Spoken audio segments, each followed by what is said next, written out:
kabahite, ako mayroong naisip na kwento.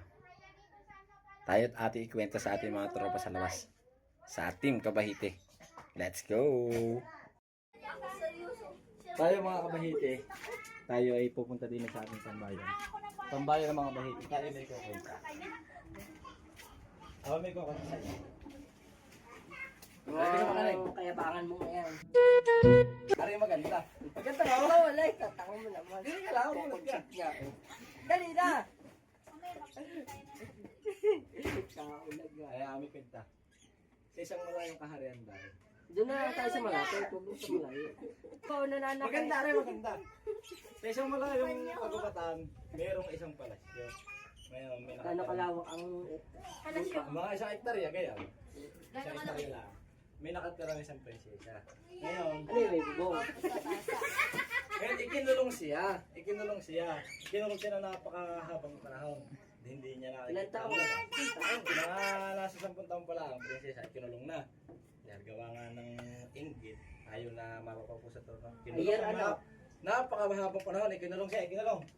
Hindi niya alam ang mga hayop, mga puno sa labas, hindi niya alam ang mga paligiran. Hindi pa tayo baboy. Ngayon, nagkaroon siya ng pagkakataon tumakas.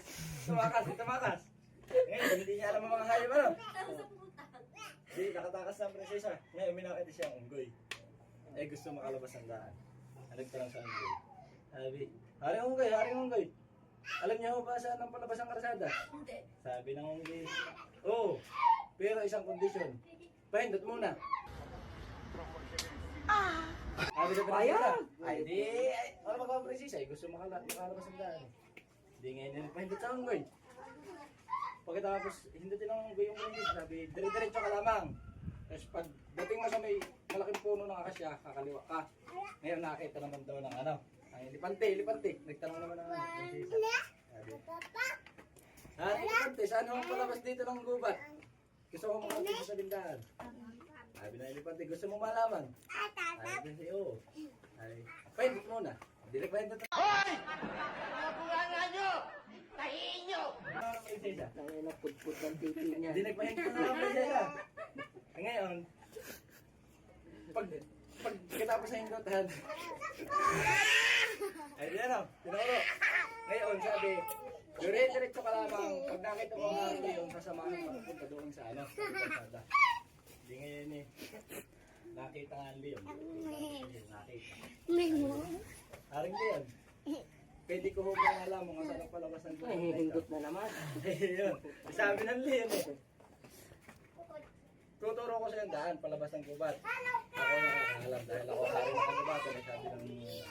Sabi ng sige, gusto mo malaman? Sabi ng Leon. Sabi ng Leon, oo. Sabi ng pindot mo na. Pindot na naman ang prinsesa. Daming putok na. Sabi ko na, kakaw din. Ngayon, pindot sa Leon. Ngayon, pagkatapos hindutin ng Leon ang prinsesa, di nakarating na sa karsada. Nandun na sa taling highway. Ngayon, hindi alam ng prinsesa kung saan siya pupunta. Maliligo sa kami. Kung saan destination. Wala na siya mapagtanong. Wala na mga pagtanungan. Nandun na siya. Ikaw muna kita. Alam mo kung saan siya punta, sunod na pumunta. Saan? Hindi mo alaman. Ay, ayoko. Baka mahindot mo din. Pahindot muna.